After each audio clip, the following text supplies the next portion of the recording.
Hello, everybody. Welcome. Good evening. Thank you so much for joining us here tonight. My name is McKaylee. I'm with Tattered Cover Bookstore. And first and foremost, I want to say thank you. Thank you for supporting local independent bookstores. Thank you for being here on this Tuesday night. Tattered Cover is a local independent bookstore in the Denver metro area, for those of you who might be joining us outside of Colorado. And we have been around now for 50 years. That's right. It is Tattered Cover's 50th anniversary here in 2021, which is incredibly exciting. But in all honesty, we wouldn't be here the last 50 years, the last year, without the support of our community. I am thrilled to be able to share this space with you all virtually. I know that normally Tattered Cover is a communal space where we like to gather and smell the books and have the book signings and all sorts of events here. And so while we're not able to do that right now, maybe hopefully later in the year, that would be amazing. We are doing it now virtually. So thank you for being a part of our virtual community tonight. We are thrilled to have you here. So for those of you who, like I said before, may be outside of the area of Tattered Cover, we have lots going on right now. For instance, we have new stores opening up, which is amazing. One of our stores, our historic Lodo location, is moving to McGregor Square. And we have our children's only location, our children's book location, opening in Stanley Marketplace. And that's both going to happen over the summer, May, June, think that time. And then hopefully, fingers crossed, our Westminster location will be on the books next. But right now, there are other 3 locations. You can come in and visit us as long as you're wearing your mask over your mouth and your nose. You can come shop and browse for about 90 minutes or so. But if you're like me and want to stay shopping in your pajamas, you weren't ready to go into the random snowstorm we had last night, you can shop online with us at tatteredcover.com. Also at tatteredcover.com is all of our upcoming virtual events. We're still virtual right now, and there's a lot of amazing experiences to be had online with our virtual events. Like, for instance, for any of you cooks out there, we have Nigella Lawson and Yodam Ottolenghi on Thursday, and then the 22nd. And for any of you crime novelists, crime readers out there, we have John Grisham on Friday the 30th. But then we have that and many, many more that you can check out at tatteredcover.com/event. And I want to let you know that closed captioning is enabled on this video for those who might want it or need it. There's a black bar down at the bottom of the screen with a button labeled CC on it. If you click that video, closed captioning is enabled should you want it or need it. And now I want to talk about the author that we have tonight. We're very excited to host him, Jim Davidson, and his new book, The Next Everest, which came out today. So yay, happy book birthday. Jim Davidson is an accomplished high-altitude climber, motivational speaker, and co-author of the New York Times bestseller, The Ledge. Along with his teammates, he has been commended, that word is commended. He has been commended twice by the U.S. National Park Service for volunteering on risky and remote mountain rescues. He has inspired audiences across the United States and internationally through his business, Speaking of Adventure. Davidson has 2 adventurous children and lives in Colorado with his wife. And like I said before, we are here to celebrate his newest book, The Next Everest. And it is my pleasure to introduce Jim Davidson. So he's going to join me on the screen here. Hi, Jim. Hi, McKaylee. Thanks for that great intro. I really appreciate all the hard work McKaylee and the team of Tattered Cover have done to bring us all together electronically. I had the chance to go in the store yesterday and sign some copies there with McKaylee with our mask on. So they've got those if you're interested in that. And tonight what I want to do is share a little bit about you with the trips and the book a little bit, how it came to be. So let's talk about the Next Everest. I first dreamed of climbing Mount Everest when I was 10 years old. I saw a black and white photograph in my parents' basement, and I saw these soaring rock walls and hanging ice cliffs and a pointy summit scraping the sky at 29,029 feet. Now it's been upgraded a little bit to 29,031 feet. But that's how I first dreamed about climbing Mount Everest. But I grew up in Massachusetts. I was not a very good athlete. I couldn't even run a mile, but I slowly started getting into backpacking and then climbing. I learned how to rock climb and ice climb in my small area of New England. And then eventually I went out west and started climbing bigger peaks in Montana and Colorado. And the dream of Everest seemed very far away, but it was something nice to think about. And I did that kind of climbing those high alpine peaks, anywhere from 10,000 feet up to 14,000 feet. I did that for about 16 years all over the United States. And then in 1998, my friend Rodney Lay invited me to help lead my first expedition. And he and I co-led an expedition to Nepal. And we took students over and climbed some 19,000 footers, 20,000 footers. And that led on a long expedition climbing of going up to Alaska and South America. And eventually, I even wound up on the 6th highest peak in the world, Cho-Oyu in Tibet, at 26,906 feet. Now, I'd done all those expedition climbs, and that was another 16 years of climbing. So I'm at about 32 years now, but I still had that dream of Everest kicking around the back of my head.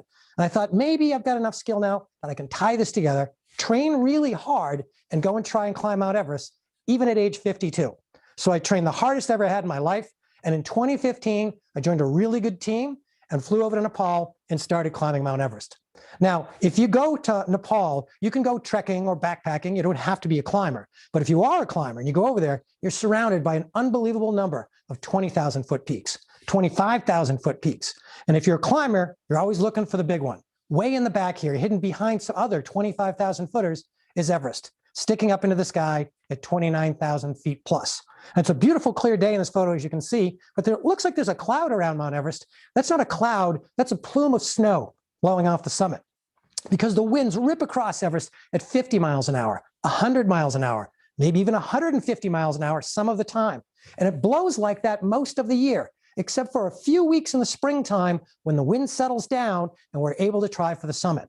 So as a result, we have to go to Nepal months early to get used to the environment, to get used to the altitude, and go up and down smaller peaks to get our bodies to grow more red blood cells so we can try for the big peaks.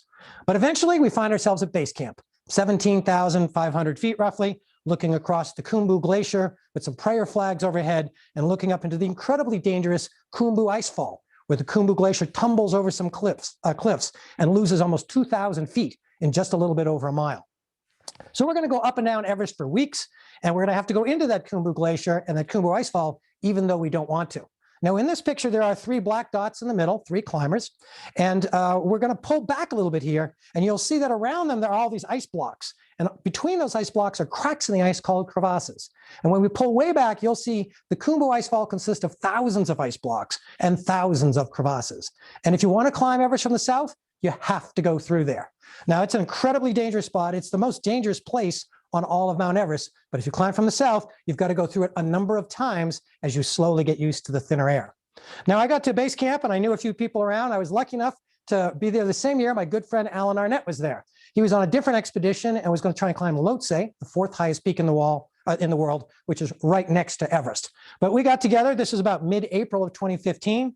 He started up a day or two before me, and finally came my time to go up into the icefall. We did a short practice session, and we're looking up. We're up in the icefall here at about 19,000 feet, looking down onto base camp. And the peak in the back that's cut off the top of the slide, that's Pumori on the left, and that narrow ridge to the right is going to be very important in our story in just a matter of a few minutes.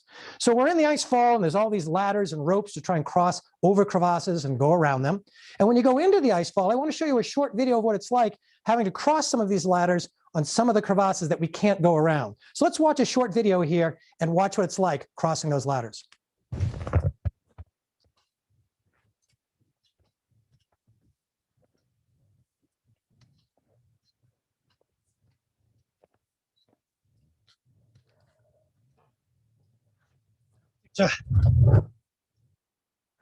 Yes, certainly crossing over those crevasses totally wakes you up in the morning when you're climbing on the lower slopes of the mountain.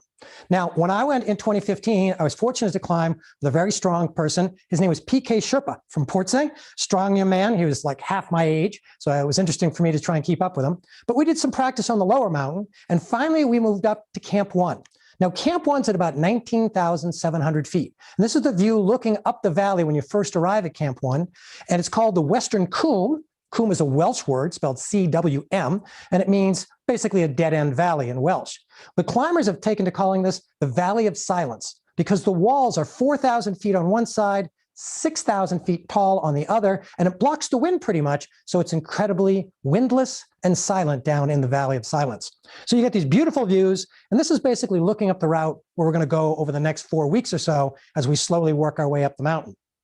Now, the day that we moved up there, PK and I, we moved from base camp to Camp 1, and that was April 25th, 2015. And that's the day a giant earthquake slammed into the Himalayas. The biggest earthquake in Nepal in 81 years. It was 7.8 magnitude.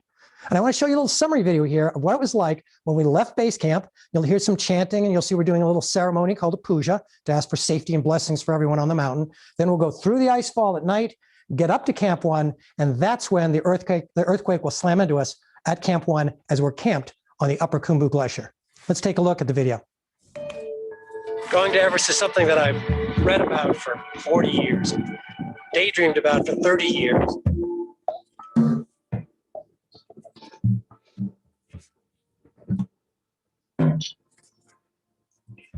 Focus on the rungs, not the drop.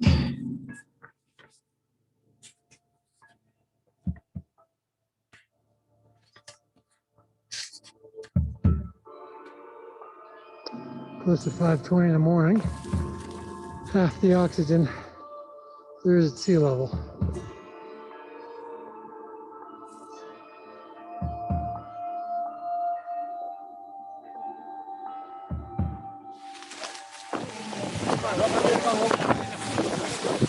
Here comes the powder blast.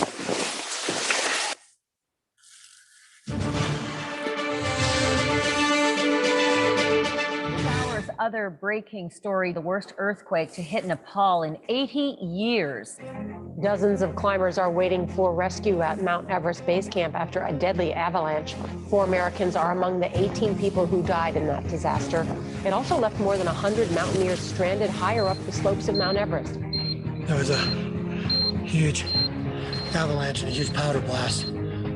Just harrowing. And joining me now on the phone from Everest is mountain climber Jim Davidson, who's stranded on Mount Everest at this point. You might have had 2 avalanches. Can't tell. Just a short time ago, I spoke with Jim Davidson. He's a climber from Fort Collins, Colorado. He survived the earthquake and the avalanche. So we'll keep our fingers crossed for all our compatriots down in the ice fall.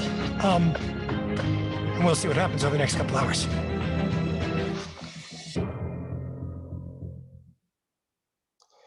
As you can see and hear, it was a terrifying situation. We'd had 2 avalanches come down towards us at Camp 1 and rushed across the flat part of the glacier. The glacier itself had bucked up into the air about 8 inches and lifted our tent up with us, hovered for a few seconds, and then dropped back down. Then it went back up and hovered, and then went back down. And as we rode up and down, it reminded me of being in a raft on the ocean and going over those swells as they rolled underneath the raft, or in this case, our tent. Well, when those avalanches came close, we knew we didn't want to be in the tent as the avalanches came towards us, because the tent would act like a sea anchor basically and drag us under the avalanches. So we raced outside so we could be a little bit safer and watch where the avalanches were coming from. But as the avalanches came towards us, the wind started to rip from the sides and start blowing snow in. You saw some of that. And that was actually not the weather of wind, but the wind coming from the avalanches bulldozing the air out in front of it. And that told me the avalanches were coming straight towards us. So all of a sudden, we started having ice crystals falling on us. It became too difficult to breathe. So I dove back into the tent. And I want to take you to that moment of diving back into the tent with my face coated with ice crystals. And I want to read to you a short section from the Next Everest. So let's take a look at page 24, if you're following along at home. And I'll read you a short section of what it was like when I went back into the tent. I opened my eyeballs, but only had a blurry view from the ice dust and water droplets covering my eyeballs. Excuse me, let's start that over. I opened my eyelids, but only had a blurry view from the ice dust and water droplets covering my eyeballs. Blinking a few times cleared my vision. I was alone. Bart, Bart, where are you? I yelled. I could hardly hear myself over the roaring winds.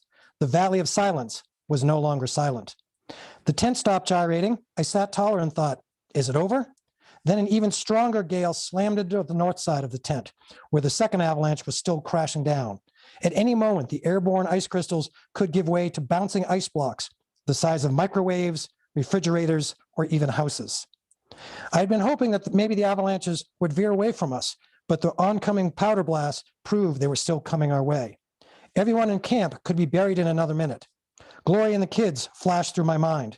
I put my left hand on my chest and clutched the avalanche beacon tight against me. Pretty terrifying for sure. I got separated from my tent mate in all the confusion. And so I was wondering where he was. It took about 4 minutes for the wind to settle down, the ice crystals to settle, and the ground to stop shaking. And what I was feeling like at that moment can be seen in this picture. This is a little snap from a video I took as I started talking to the camera about 5 minutes later, and you can see the terror in my eyes. Well, we were trapped there for a little while.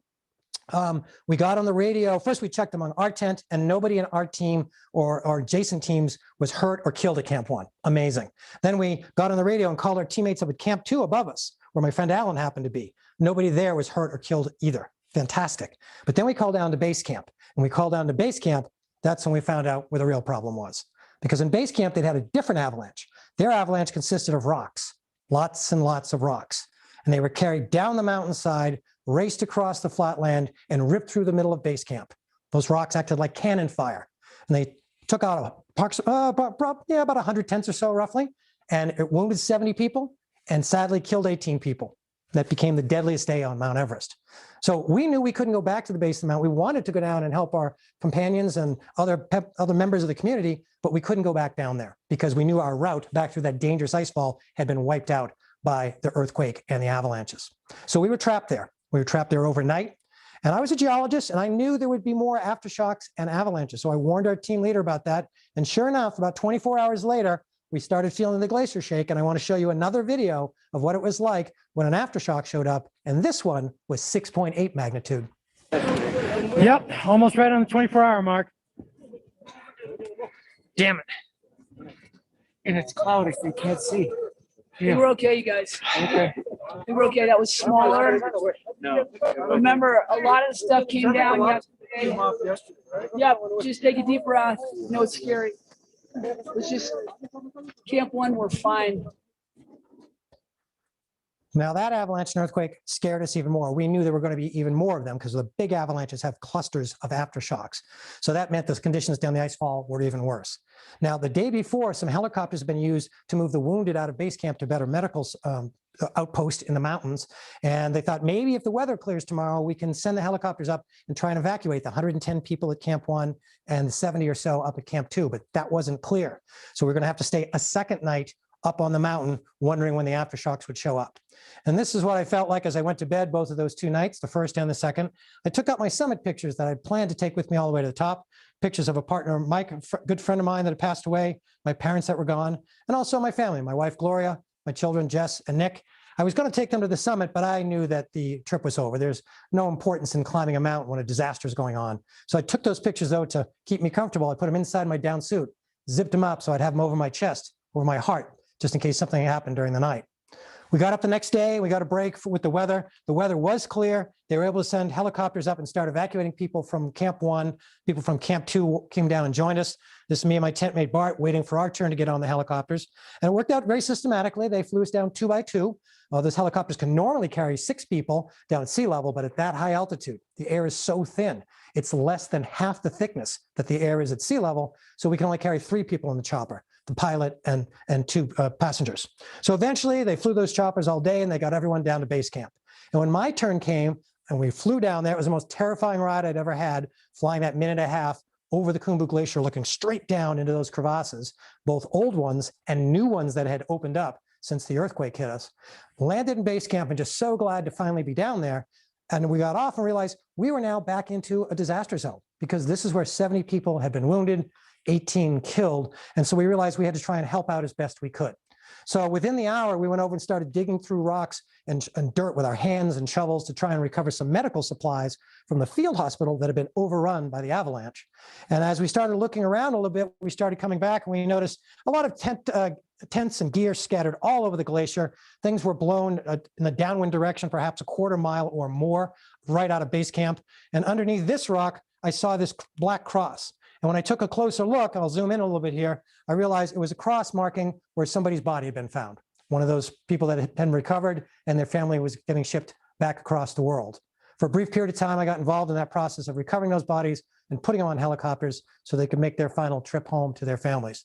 It was a devastating and traumatic experience for everybody on the mountain and in Nepal. And across Nepal, the disaster was even worse. There are approximately 8,900 people killed in the Himalayas, both in Nepal and in neighboring countries, from the earthquakes, the avalanches, and the aftershocks. Terrible tragedy for Nepal. Well, we were stuck up there for a while, and we knew that we hadn't been injured and we had food and fuel, and we certainly weren't going to climb the mountain. So we tried to pitch in and help. We did some digging in base camp. And as we descended down the valley, we stayed in some villages along the way. And we tried to help out down there as well. But I did have about a day and a half in base camp, and I'm a geologist. So I walked in and out of the avalanche debris. And I took this picture. And as you look beyond this tent, you see sort of a low saddle covered with snow. And I realized that snow and ice had been smeared across that saddle when the avalanche came in. I walked in and out of the earthquake zone, in and out of the avalanche zone, trying to figure out what had happened. And based on the debris patterns, I came up with a little theory of what had happened that caused the avalanche that came into base camp. Let's take a look at this figure. It's a little bit busy. I don't want you to worry about everything on here. You can ignore all the numbers and the codes. This is actually the end paper in the book, so you can study it. It's in the front and the back in color, which is really nice. But look at that blue pattern there that starts on the left and goes down to the right. This is the north ridge of Pumori, where the blue zone starts up high. The avalanches came down and followed the blue zone and the white arrows all the way across the moraine, the pile of dirt the glacier left behind, and it went almost 2 kilometers sideways and crashed into base camp there between the H and the I that are marked there where the blue zone runs out. And that is how the avalanche came into base camp, an unprecedented disaster for sure. Eventually, we left base camp and walked slowly down the valley, and that's when we went into some villages and stayed with some Sherpa people, and they were very kind to us. We were in no rush to get back to Kathmandu because we heard there were a lot of problems with transport and really a little bit of just basic utilities and civil problems. So we stayed high in the mountains. So since we were unharmed and had some muscle on us still, we pitched in and tried to help disassemble houses, recovering those valuable materials for families so they could rebuild later. We passed the hat around and threw in our extra cash to help the family out a little bit. And eventually when we returned home, I and my teammates got very involved in giving presentations and fundraisers and auctions to raise money for Nepal's recovery and rebuilding. So we stayed in the upper valley there for about 2 weeks and eventually worked down our way down to Kathmandu. And when I got down to Kathmandu, I got to take this selfie picture in a mirror. And as you can see, I look pretty beat up, pretty shook up, pretty traumatized. It was a pretty tough situation for sure. Eventually, I was able to fly home and get back to the United States. And I got back home and I felt very lucky to be back in a safe place where my house was stable and I had a roof over my head. So we worked a lot doing fundraisers. And at the fundraisers, people would often ask me, Jim, what else can I do to help Nepal besides donate money? And I said, well, you know, Nepal is a country that they're not very rich in natural resources, but they have incredible natural beauty. And the people are incredibly kind. So they depend upon tourism and trekking and mountaineering. So if you want to help out Nepal, go there. Let them know they haven't been forgotten. Go spend your dollars and see the beautiful country. And I said that many times during the fundraisers, and I began to think, I wonder if maybe I should go back and walk my talk. Well, I knew as a geologist there would be more problems in the months ahead, geologically speaking. So I kind of watched it, but I began wondering, should I go back? And I was very torn. I wanted to go back and help out my friends in Nepal and put them back to work. I wanted to still climb Everest, but I understood the dangers. And I looked into the geologic situation a little bit. And instead of finding out that there was less earthquake danger now, I found out that actually the danger was even greater, because what happened is when the plates tore, they tore incompletely. So now there's more strain in the plates. There's going to be more earthquakes, and they're going to be even bigger than that 7.8 magnitude one. I was definitely a little intimidated, but I decided that taking on these big challenges, that's what allows you to craft yourself into a better version of you. Now, some people get that kind of inspiration from marathons or meditation or music. For me and my friends, it's mountains. So I decided to train all over again and go back to Nepal. So in 2016, I trained even harder. Now I'm going to be 54 when I go back to Everest. So I did more gym time, more ice climbing, more mountains here with my friend Rodney on the right-hand side on a quandary on a 14,000 footer here in Colorado. Went back to Nepal and did the whole thing all over again. Had to trek the trails and climb some smaller peaks. This is the top of a 20,000 footer called East Lobache Peak, kind of a training peak for Everest, and Everest is sticking up in the back with a little cloud on it there to the right-hand side of my red helmet. Eventually, we got back to base camp, and it was scary being back in base camp for sure. There would be a small avalanche, and those of us that were there from 2 years ago would kind of jump and be nervous. But eventually, we had to realize that they're going to have to kind of settle down and just let the mountains do what they do, and be careful, of course, but we're going to have to get used to that kind of noise. And we started climbing up and down the mountain over and over again for 2 weeks, for 4 weeks, for 6 weeks, working our way up to Camp 1 and Camp 2, eventually starting up the Lhotse face, which is a steep slope of ice, maybe about 40 or 45 degrees overall. We're now at 23,000 feet. And I want to show you a short video here of my first trip up to Camp 3. This is about 23,500 feet. It's a sunny day, but let's see what it was like as we were trying to do those last few hundred feet.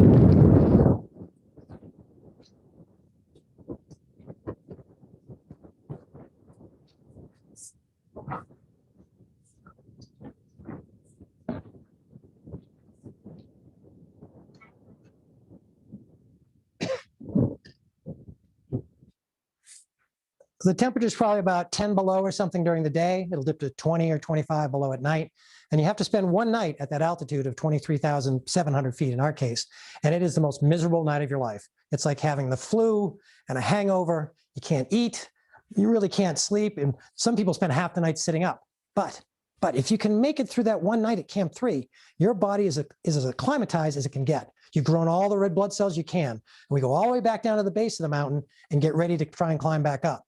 Now, certainly my night at Camp 3 was a miserable, miserable night, but we made it through it and our bodies are ready now. So we go all the way back down to base camp, rested up for a few days, but then the weather turned bad. And I took this picture of this halo around the sun. And that tells mountaineers that there's some ice crystals in the air, a little bit of a storm coming. So I knew we'd have to wait for the storm. So I figured, well, 3 days or 4 days of rest would be perfect for us before we go back up. And those 3 or 4 days turned into 5 days, 7 days, 9 days, 10 days, 11 days. 11 cold, miserable days laying in base camp, sleeping on the ice, feeling that cold come up through your sleeping bag, losing incredible weight. I had lost about 20 pounds on the trip at this point, and I was in the best shape of my life before I went there. But eventually, if you wait long enough, the storms will pass. You'll get your chance to try and go after that goal.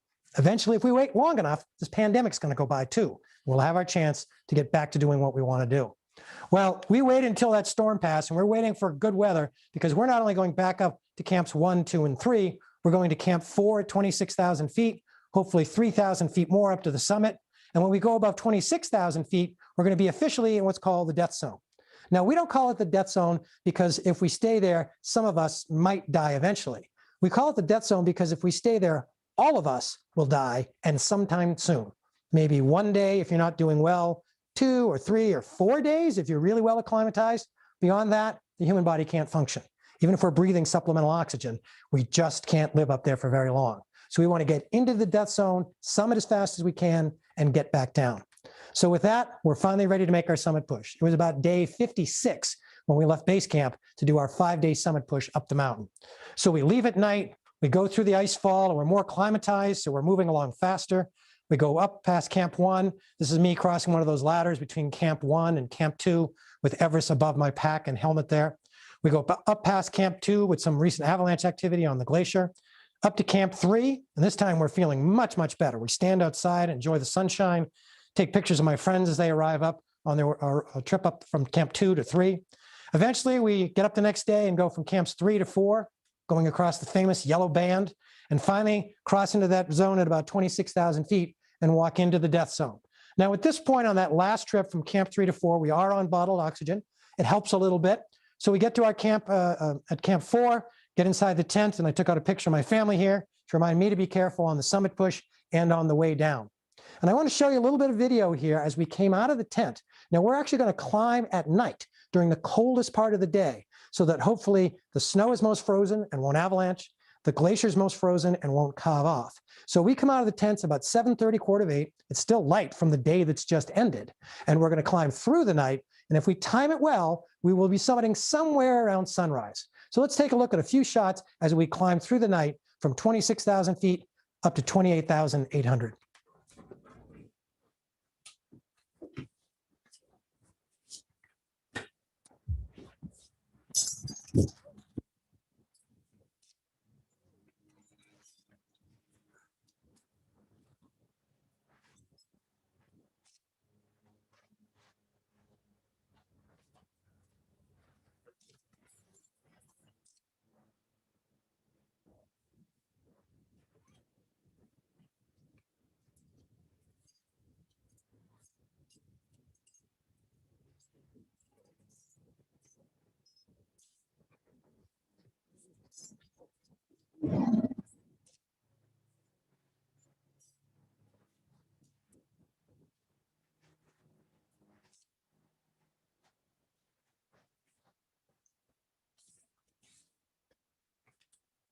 Now, we climbed through the night, cold as can be. The weather was pretty good for us, though, only a little bit of wind, and we're going incredibly slow. In Colorado, like people like you guys climb on mountains all the time.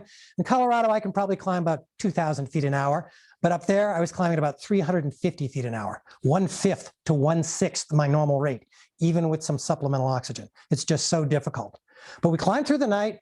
kept going up a steep ridge, and about 2:30, I faced the last steep head wall, and I wasn't quite sure where we were on the mountain because it was getting steeper and steeper, and I thought we were supposed to get a break soon. And I want to take you to that moment and read you a little bit from the Next Everest as I cleared that last steep section. The route turned due east and crossed over a buttress of rock and snow. I needed 2 breaths for each step as I plodded up the crest. Because I expected the route to keep rising, I was surprised to see the ridge descend 50 feet and then lead into a long, flat traverse. Trying to make the pattern ahead match the route description that I'd memorized, it suddenly hit me. We were on the south summit. To confirm, I looked at my altimeter, 28,700 feet. We were higher than any other mountain in the world, including K2, the second highest, about 800 miles northwest of us. Only one mountaintop rose higher than us now, and its dark outline jutted skyward in front of me, just a quarter mile away and 300 feet higher. Unless I got slammed by altitude sickness or maybe hit on the head by a falling meteorite, we sure as hell weren't turning around now. After dreaming about it for decades, I couldn't quite comprehend that I might be summiting Everest in the next hour or two. Well, luck stayed with us. PK and I did that long Cornice traverse, and as we went across, I began to notice a little blue off to the east of us, and then it turned a little pink and a little orange. We could see the moon and Jupiter out there over the eastern plains, and I realized the sun is starting to come up over the eastern part of Tibet. And at about 4:19 in the morning, along with most of our teammates, PK and I got to summit Mount Everest on a beautiful sunny day, May 22nd, 2017. And finally, we started turning around. We were only on the top about 15 minutes. And as we were descending down, that sun, that blessed sun, finally hit us in the face, gave us a little bit of a psychological boost. And as it rose a little bit higher, we got to see the sunlight coming off the eastern side of Lhotse, and way off in the distance, Maklu and Kangjigonga, some of the other highest peaks in the world. And it was fantastic to get there and get that view. But frankly, standing on the summit was just a few moments in time, and it didn't change my life. But what I think did change my life is engaging with this challenge. Because by engaging with a big challenge like that, it forces you to grow and become a better version of yourself. And hopefully some of those lessons come back down to the lowlands with us, and we're able to share them with other people, and hopefully try and be better members of our family, better members of the community. That's what I want to share with you today about the Next Everest. Michaeli, I'd love it if you come back in, and if there's any questions, I'd be happy to take some of those questions and get a chance to interact with everybody. Absolutely. Thank you so much for that wonderful presentation with the videos and everything. I mean, holy cow. I grew up in Colorado and I'm not an outdoorsy person, and yet I can still appreciate and love the beauty and the challenge that comes with that, and the resilience of doing it again. That's a huge part of your book here as well. And so I want to talk about all sorts of aspects of your book, and I want to open it up to questions from the audience. And so there's a chat next to the screen that you're watching us on right now that you can use in order to ask questions of Jim about his book, his trip, anything in there. But I'd love to start with this fascination you have with mountains. You said you grew up in Massachusetts, and Correct. You mentioned it very briefly, but do you remember maybe like the first time you saw a mountain, or when it really hit you? Was it pictures? Was it in person? What was that moment like that really sparked this amazing journey you spent your life going on? Thanks. Yeah, the first image I had in my head was of Mount Everest, that black and white photograph, but I didn't even know what 29,000 feet could possibly mean. I started doing a little skiing when I was 10 or 11 years old, and our local ski area from the bottom to the top was 400 vertical feet. And my sister skiers, and they could go from the top. I could only go from about halfway up. And I thought, man, I'm struggling with this 200-foot hill. What does it mean to go to 29,000 feet plus? So I knew there was a huge gap from where I was to where I wanted to be. And that's why it took me the better part of 3 decades to sort of slowly spiral upwards to gain the skills and gain the altitude experience to maybe someday craft myself into someone that might get a shot. So it was a long journey. Absolutely. And you chronicle it really, really well. But there's also a question of, and if you want to answer this, it's up to you, but about you trained your body, you trained your mind and all of that. But what was like the fiscal situation like? What was the supplies situation like? I'm even trying to think about like what cameras you brought up there. How did the chargers work? Like what is that preparation look like as alongside your body and your mind? Yeah, on the fiscal side, it is expensive to climb Everest for sure. And this was at the end of a 3-decade-long process of slowly building up.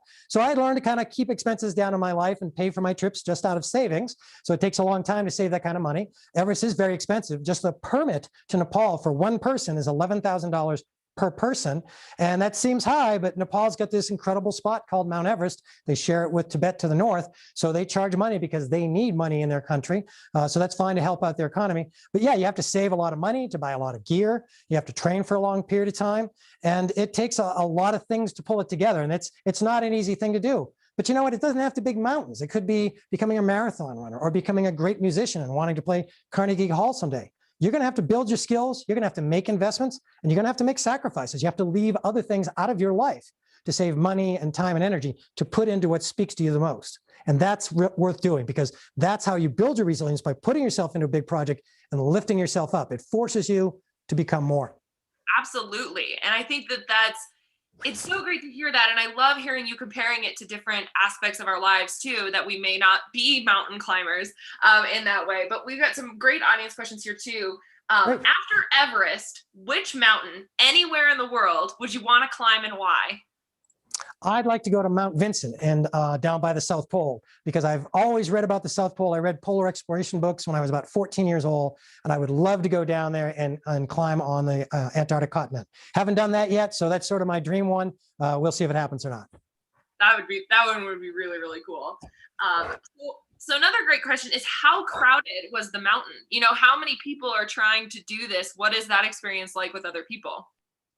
Yeah, it varies from year to year on how many people go. Usually there's somewhere, like this year, there's about 350 Western climbers with permits, people like myself and from other countries. And there's probably about 400 high altitude workers from Nepal helping them out. So there's probably about 800 people on the south side of the mountain. And on the north side this year, there's only about 50 or 100 at the most. So that's a fair number of people. If we have good weather and it gets spread out, everybody goes on different days, and it's not that bad.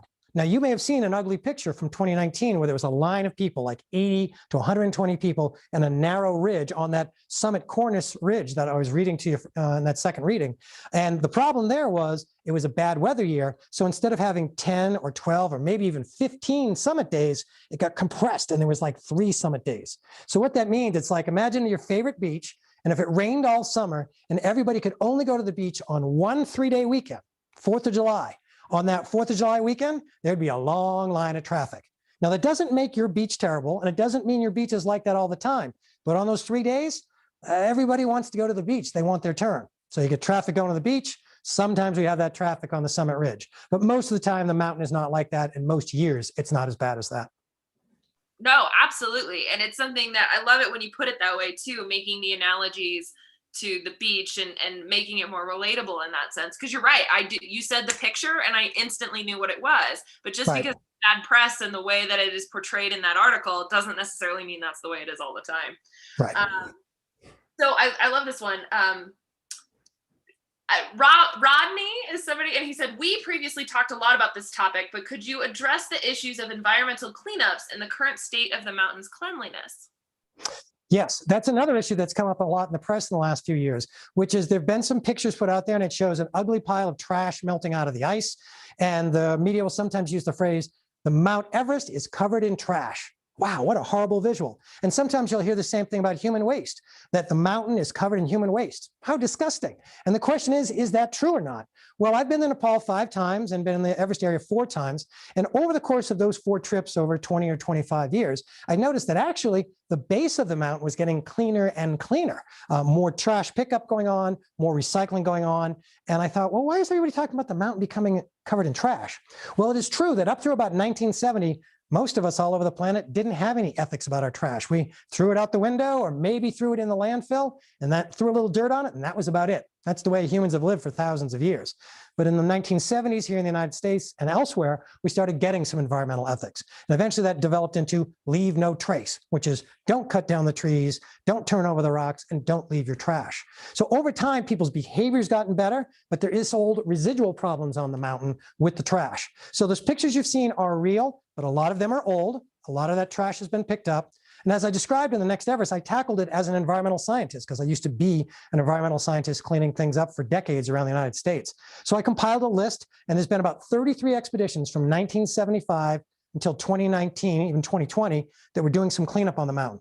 This year, there are 2 separate expeditions cleaning up trash on the mountain, on Everest and other mountains as well. So we're kind of cleaning up the backlog. Same thing with the human waste. You'll hear the mountains covered in it.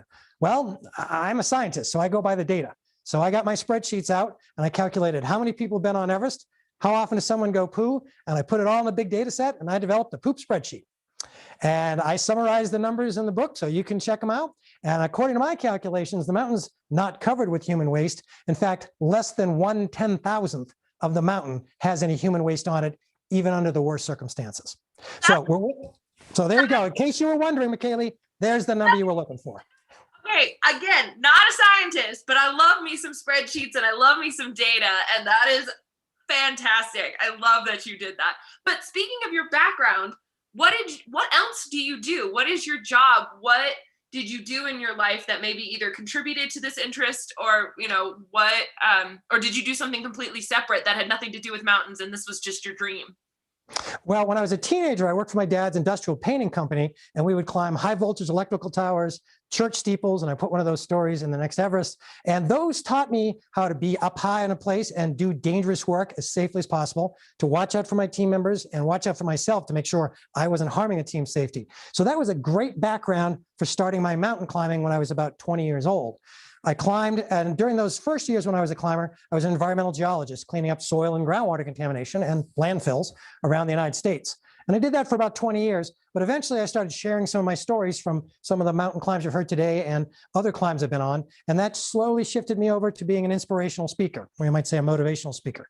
So that's what I do now. I'm a motivational speaker, and I speak to universities and associations and corporations, mostly around the United States, but some overseas. If you're interested in that, you can find me on the web at speakingofadventure.com. There's some videos on there and things like that.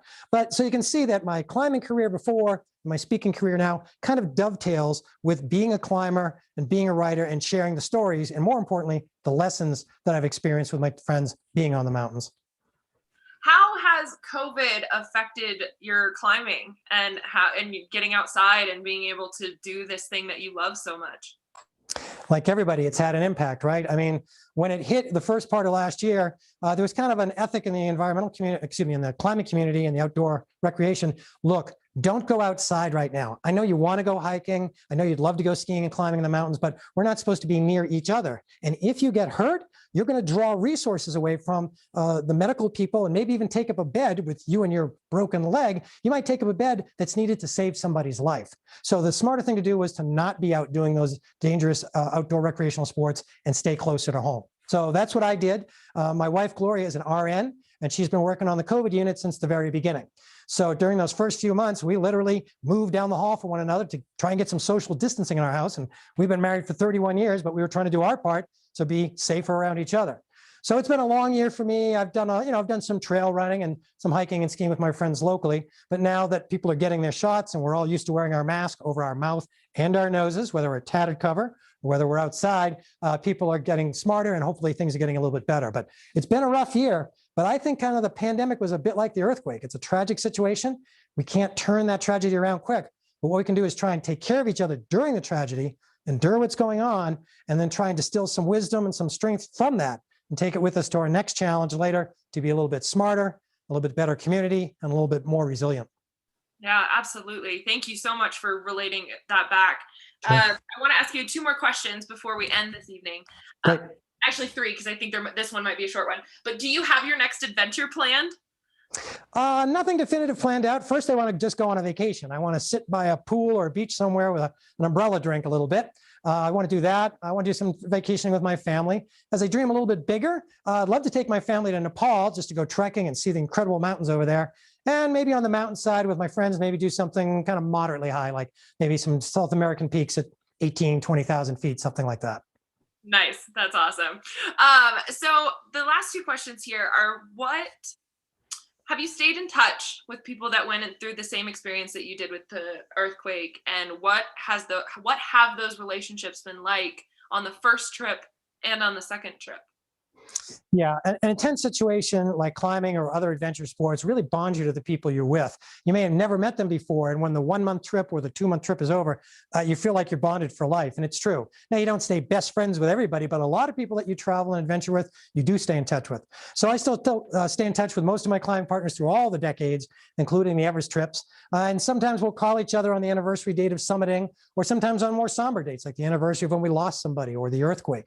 But we stay in touch because it's kind of a shared experience. And we also support each other. When one person's going on a trip, the other people say, "Can you want to borrow my gear? How can I support you?" So you become a kind of a support network for your friends going to chase their dreams. And that's one of the beauties of outdoor recreation is your partners can propel you very far, and we take turns supporting each other's efforts to seize our dreams. Yeah, and having that community, I think, is one of the most important things that you can have in any sort of sport, hobby, life adventure that you take, and that's going to be something that you take with you forever. So I want to. We love ending on this question here at Tattered Cover, so interpret it as you will. But what did this book specifically, The Next Everest, teach you? Good question. I think what it taught me is that the value of picking big goals and going for them is not the goal itself. It's not crossing the finish line at the marathon or standing on top of a mountain. That may be the attractor and what draws you into it, but the real benefit, the real value in these things is engaging with the challenge and trying to lift yourself up to be someone capable of chasing that dream. And let's say I'd gone up there and I'd made it to 28,900 feet and I'd sprained my ankle and I didn't summit. Well, you know what? Maybe I didn't get the summit, but I would have gotten all the other value of learning how to be an athlete, to be a better team member, of getting to see Nepal. I would have gotten almost everything except that last 100 feet. So it's great to have those goals, but trust the process that picking the big goal, refining yourself into a better version of you, that's what will make you more resilient for your next challenge, your next opportunity, as I say in the book, the next Everest. Love it. Thank you so much for that. Jim, this has been wonderful. Thank you for this story. Thank you for the book, because there's a certain courage that comes with sharing your story in a memoir like this, in an experiential book. And that's not always easy. So we're grateful. We're so happy this book is out in the world today, which you can get your signed copies at tatteredcover.com or in our stores. Jim was very kind, as he mentioned yesterday, came into the store with our masks on and we signed books for you. So you can purchase those online with us or in store. Jim, I know you mentioned your website and everything, but I wanted to give you a chance to remind people who you are, anything else that you want to say before we end tonight, where they can find you online, etc. etc. Thank you. My last slide, picture of the book there. You can get it at Tattered Cover or your local bookseller. Website, speaking of adventure, and then the various social medias. Do stay in touch. We're going to be putting more content out there, videos, things like that. We're going to share some pictures that didn't make it into the book. We'll be putting those on the website and social media in the months ahead. So I just want to thank everybody for coming out and thank the Tattered Cover team for putting this great event on. It was great fun for me, and I appreciate you joining us. Oh, it's our pleasure, truly. And once again, you can get your copies of The Next Everest at tatteredcover.com or at any one of our locations. We want to thank you so much for shopping locally and just supporting local businesses. We would not be here this past year or the years previous without you. We thank you so much for that. I'm McKaylee with Tattered Cover Bookstore, and this has been The Next Everest with author Jim Davidson. And stay safe, everybody. Happy reading. Thanks all. Take care.